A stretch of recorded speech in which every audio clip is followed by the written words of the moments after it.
And welcome back. Our guest tonight is Cheryl Chumley. She's the author of Police State USA, available in the InfoWars shop. She joins us now to talk about all things Police State. Thank you for joining us, Ms. Chumley. Thanks for having me. Now, I have a copy of your book here, Police State USA, and I've encountered many people, as I'm sure you have, who are skeptical about a police state, even in the wake of what we saw in the city of Ferguson, Missouri. So what would you say to the naysayers who say there is no such thing as a police state in the United States of America?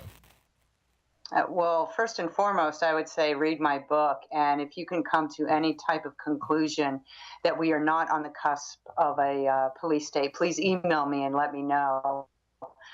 Because it seems to me in my research that this nation is losing all its constitutional rights and freedoms, and there's no other way to call it, no other way to characterize it. And police state does not just refer to the militarization of police. That's just one aspect of it. Right.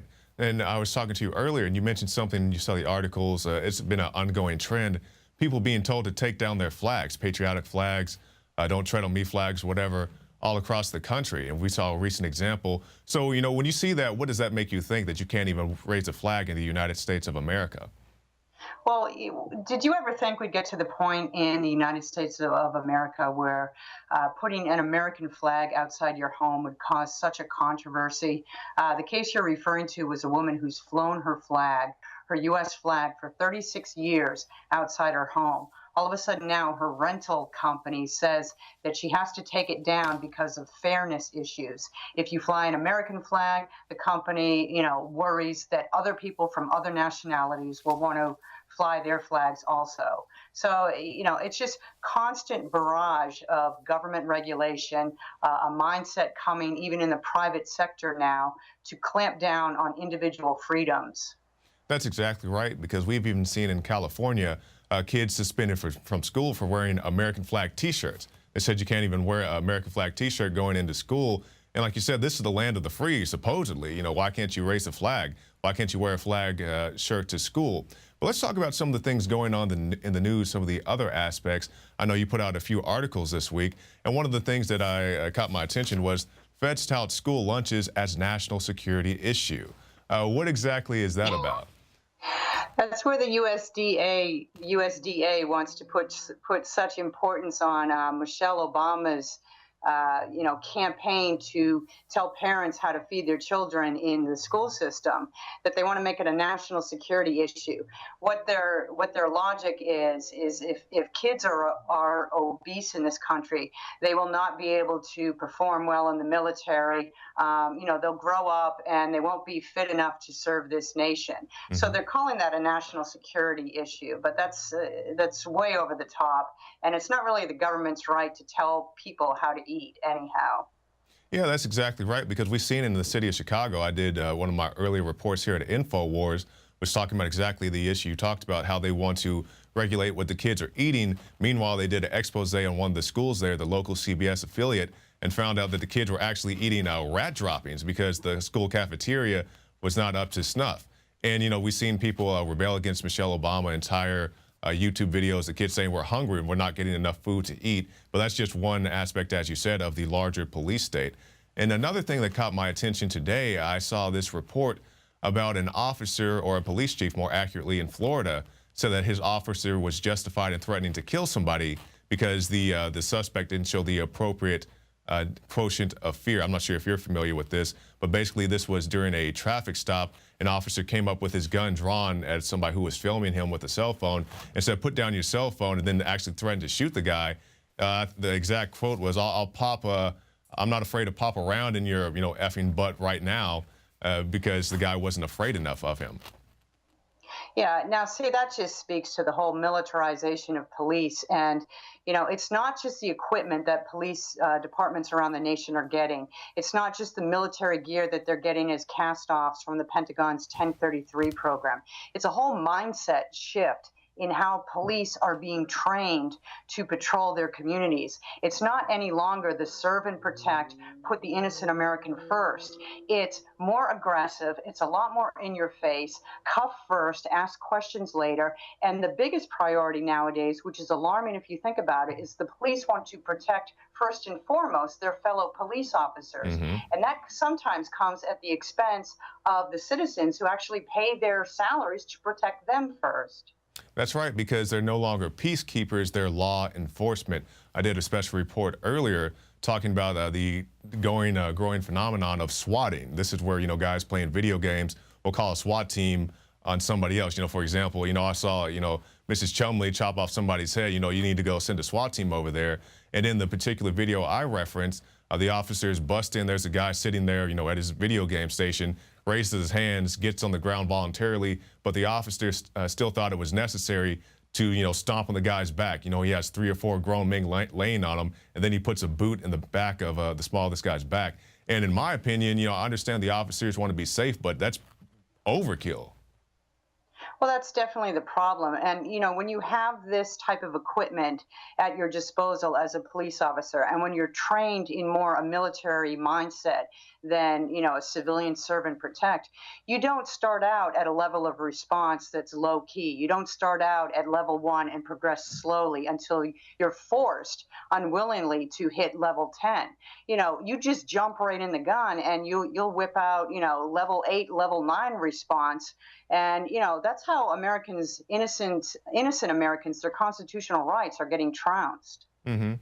Referencing the situation in Ferguson, Missouri again, of course, we had the riots and the looting that preceded or happened after the shooting of Michael Brown.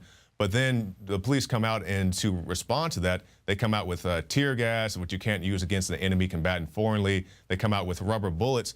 And people always say that not every police officer is bad, and I do agree with that, but not every protester is bad. 90+% of that crowd, probably around 98% of that crowd, was nonviolent towards the police. Yes, you had the guys who, F the police and all this stuff, but nobody was physically threatening them other than a very small group of people. But they decided to use these measures on an entire community, not just the people who were on that street of West Florissant, but everybody who lived in that whole neighborhood. They shot, Mrs. Shumley, I was there, tear gas for a mile stretch of this road. We were out there the next day filming reports, and when the wind would blow, you could still smell the tear gas. It would burn your eyes. And this affected everybody who lived in that community, not just the people who were there at the protest. That's exactly right. And I wasn't there, but I saw the videos, and I did speak with a woman from St. Louis just recently. And I asked her, what came first? Was it the protesters and the thugs looting, or was it the police going into overkill? Because the reports aren't clear on that. And she was clear. She said the protesters were in an area, they were peaceful, they were doing their First Amendment rights and so forth peacefully. And then the police came out and cordoned them off in a little protest zone. And once that happened, that kind of escalated some of the protesters who wondered, why do they have to stay in this special zone created for protesting? That's a good point. And from there, it escalated. So, what came out of Ferguson, the police may have been justified in defending themselves from Molotov cocktails, but I don't think they were justified in bringing out the armored vehicles with the 50 cal mounted on top, when protesters, like you said, 98% of them were just protesting peacefully. So what's, in your opinion, the solution? Because yes, the police do have threats, they do face various people, not just people throwing Molotov cocktails, but you do have the occasional active shooter and so forth. But we see the heavy armor, the MRAPs, the fully assault rifles that some of these guys carry. Is any of this justified in any type of situation? Well, I would say police definitely need some military-grade equipment if they're tracking a terrorist like they were in Boston. That's a situation that comes maybe once in a lifetime where you can understand police need to take special precautions. Some of this equipment may be justified in a hostage situation, but certainly, and this is what angers most Americans, when you're just doing a routine police mission, when you're serving a warrant on a drug suspect, especially a drug suspect who's who's not actually a dealer, but just using drugs for his own personal recreational use. You don't need to bust in their homes at 3 a.m. in the morning with a flashbang grenade, storming down doors and causing all kinds of havoc, because what's happening is, we're having babies blown up, we're having Marines killed, we're having Americans injured, innocent Americans not even charged with any crime yet. And then oftentimes the suspect is located at a different location down the road. That's right. And The thing with warrants is you're supposed to serve them before you enter the home. Right, but like you were saying, the thing they want to do is these no-knock warrants.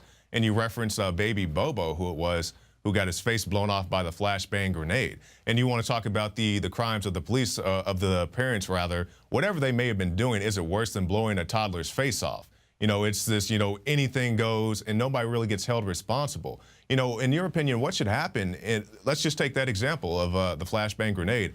Should the officers be held accountable for that? Yeah, fired, definitely. When you do something like that, you don't have the right to wear the, uniform anymore. I understand that these are coming, from the higher ups in the department, and it's not one person acting on his or her own. It's, the team, the police officer, the police department going in together to serve these warrants. But when somebody's baby gets blown up and they spend 5 weeks in a coma, recovering from this, and then face years and years of more medical treatments, there needs to be immediate action. And like you said, the police aren't held accountable in that.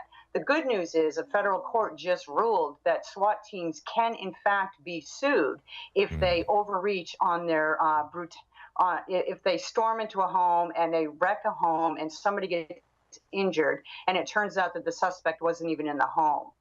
Yes, that's a very good point, because like you said, sometimes they even go to the wrong locations. They'll spend millions of dollars of teaching these guys how to jump out of helicopters and do all this stuff, but they won't spend $2 on a roadmap to get them to the proper location.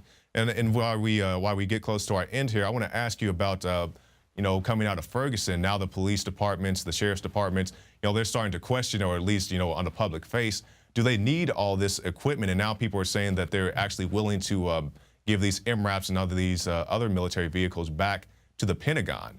Do you think that this is something that's really going to happen? Is this just people talking for the sake of publicity? What are your thoughts on this? Well, there have been some local uprisings where people have actually gone to their local boards of supervisors and their city councils, who hold the purse strings and regulatory control for their local police departments, and they've demanded, we don't want this equipment in our community any longer. And there have been a little successes with that. But I think this equipment would be better off being used on the border. Give it to the border states. Give it to Custom and Bureau Protection agents. Let maybe even local police departments down there store the equipment for Border Patrol uses. It's certainly good equipment to have, but for more militarized reasons, not to execute drug warrants and so forth on innocent Americans. That's right. Now, Ms. Chumley, as we end, can you tell us how people can keep up with your work, and also the best part about your book? What do people need to know about Police State USA? Well, about Police State USA, the basic premise is, we are losing our God-given rights, and in its place are coming government-granted rights. And my book, it's not conservative versus liberal. Republicans and Democrats both are angry by a lot of these issues. And they can find my book at Amazon, Barnes & Nobles, and WND Books. And if you want to keep up with my work, just read the Washington Times. All right, Cheryl Chumley, thank you for your time, miss. Thank you. Well, that's it for this edition of the InfoWars Nightly News, but stop by PrisonPlanet.tv and get yourself a 15-day free trial. You can get the Alex Jones Show, the Nightly News, the special reports, the rants, and so much more at PrisonPlanet.tv. And be sure to join us Monday for a special Labor Day broadcast chronicling some of the most important reports that we filed this year.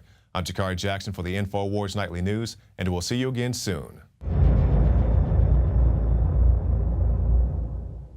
The facts are in. The studies are legion. Sodium fluoride and other toxic members of the fluoride family are devastating the health and cognitive ability of the American people. So why are the social engineers adding it to the water? Simple. Dumb down the host population that the parasitic technocracy is feeding on. We may not have been able to get fluoride out of the water supply yet, but we can help to get it out of our bodies. I am extremely excited to announce the exclusive InfoWars Life Fluoride Shield formulation, fusing 6 of the best documented ingredients from around the world to help the body remove not just toxic fluoride residues from the body, but a whole host of toxic substances. Let's take a stand against the globalists by blocking their poisons with Fluoride Shield. I use Fluoride Shield every day. Secure your Fluoride Shield and other pioneering formulations at InfoWarsLife.com today. Let's start cleansing our bodies now and support the InfoWar at the same time. That's InfoWarsLife.com.